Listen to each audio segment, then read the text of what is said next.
Sorcerers are immensely powerful creatures that draw on their own internal magic in order to do some amazing things. Their meta magic, combined with their powerful spells, let them do things with their spells no other class can.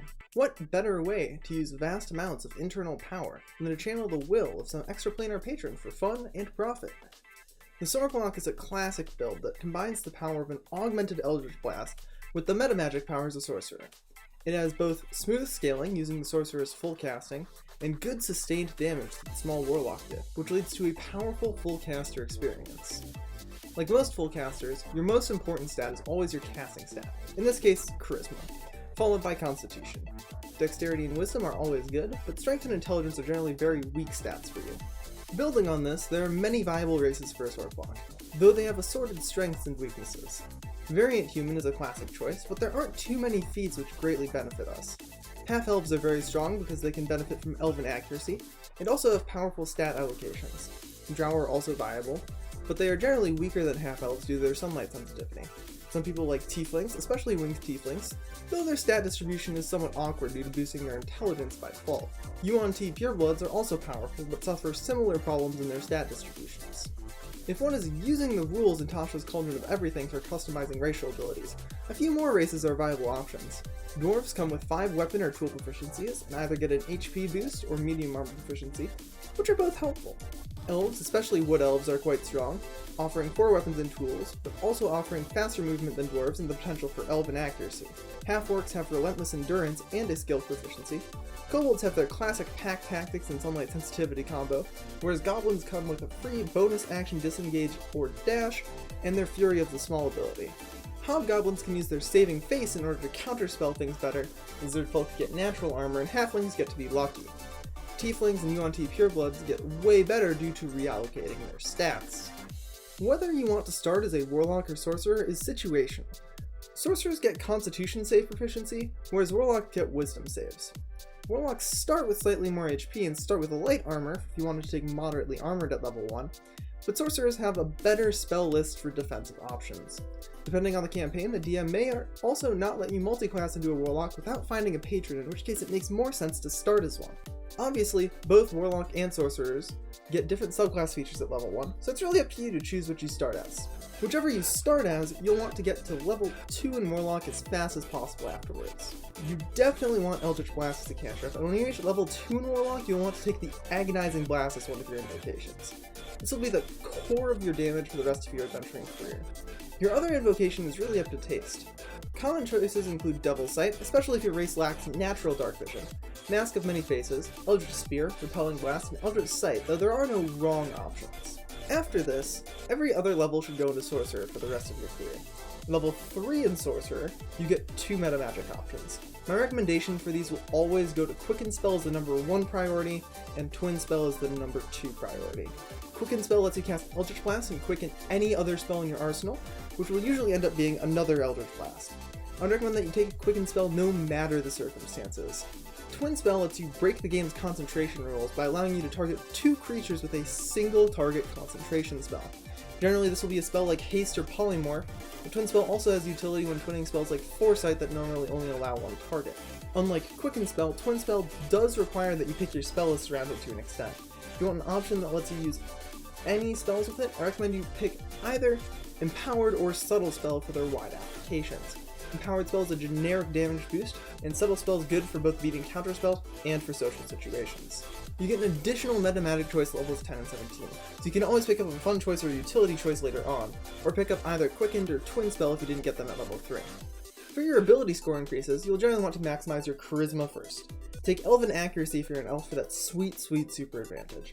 Good feat choices include Moderately Armored in order to benefit from a shield, Ritual Caster for utility, Warcaster for when you want to use multiple magical foci at once, or use a focus with a shield, Resilient Con or Res Wiz to fill in your missing saves from your starting class, Spell Sniper if you want to ignore cover and for some extra range, Inspiring Leader for team support, Alert if you want a nice combat boost, and Lucky if you're a big fan of Lucky. Telepathic and Telekinetic can also be powerful options, especially if you aren't getting telepathy from your subclasses. Gunner is a cool option if you want to continue Eldritch Blasting away, even in melee range. Finally, Metamagic Adept is great if you're unsatisfied with the very limited selection of metamagic options that sorcerers get. You have free reign over which subclasses you want. The only Warlock subclasses that I think are poor choices are the Archfey, offering only Fairy Fire as a new spell selection and having a very mediocre level 1 feature, and the Fathomless, whose spell list gives you lukewarm selections, and whose subclass feature clogs up your bonus action. Hexblade grants medium armor and a shield, as well as Hexblade's Curse, which is both solid single target damage with Eldritch Blast and Magic Missile. Dark One's Blessing from Fiend grants consistent, if minor, temporary hit points.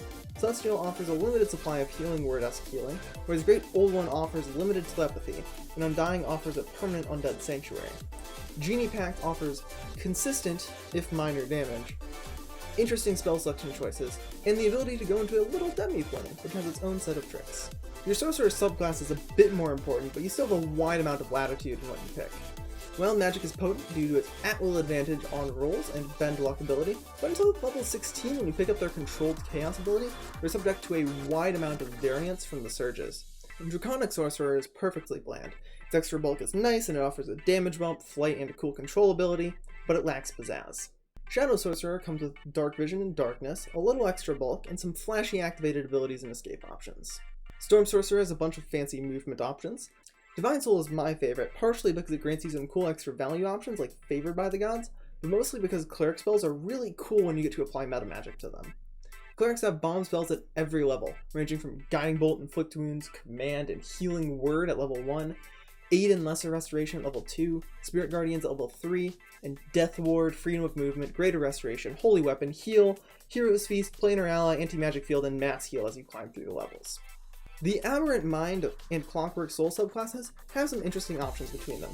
The main thing that both of these subclasses do is give you way more spell selection than you normally have access to, nearly doubling your spells known for most of your adventuring career. However, both of these subclasses have less than stellar subclass features. Notably, their level 14 features both require bonus actions to activate, which could be used quickening a spell instead. Both are great options if you're disappointed by the pathetic spells known count of the Sorcerer. As far as spells go, you generally want to pick Warlock spells that are both good early and hold their value later. Armor of Agathis, Charm Person, and Cause Fear are standout options that don't belong to any patron. Hex is generally a good pickup, but I'll go into more depth into Hex tactics later. Since Eldritch Blast covers your damage well, it generally makes sense to pick cantrips that give you utility, like Mage Hand and Minor Illusion. You can also pick a cantrip for an alternative damage source, like Toll the Dead, or one that lets you target objects like Magic Stone.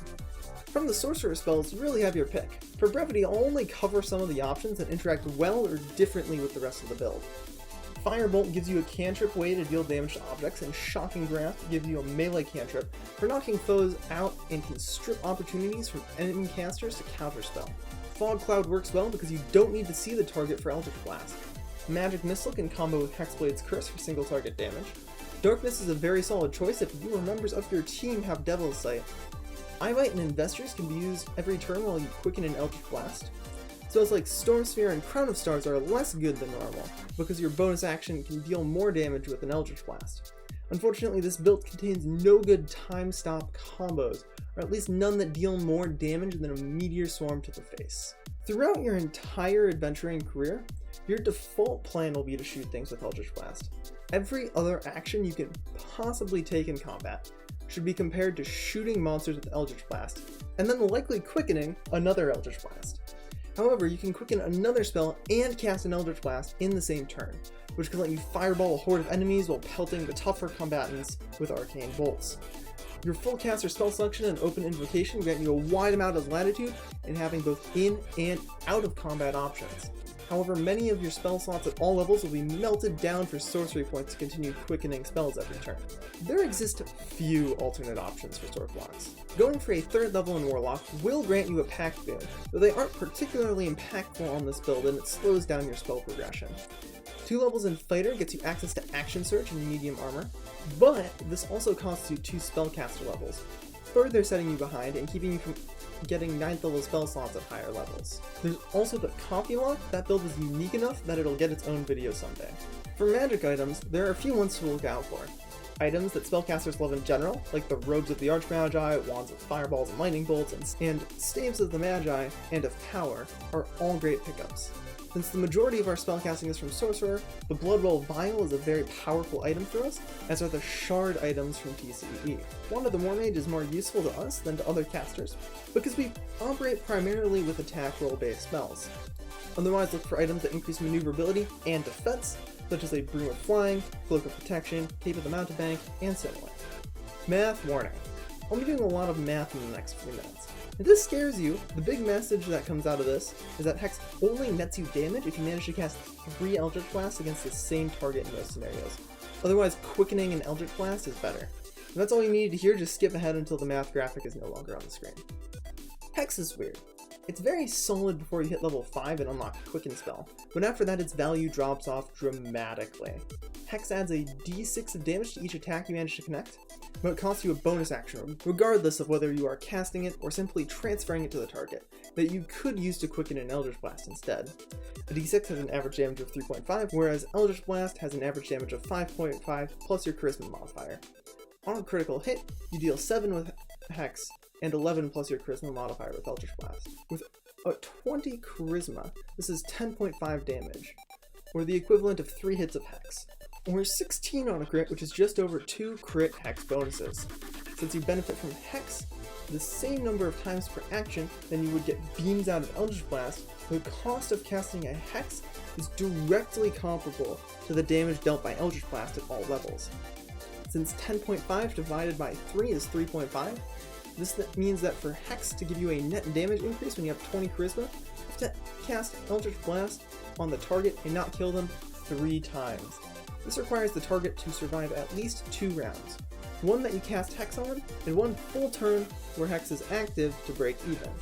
Hex is a bit better the worse your Charisma is. This doesn't sound too bad until you realize that Hex is also concentration.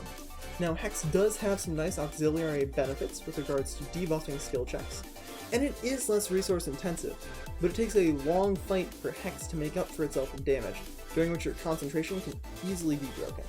Generally speaking, while I will take Hex on a Sorclock build, I'll not cast it in most combats and I'll save it for single bulky enemies. And that's all there really is to it. Go out there and use your Eldritch powers and your natural bloodline to conquer the battlefield. If you enjoyed this video, make sure to leave a like. If you want to see more like it in the future, make sure you subscribe to be notified when another one of these videos comes out.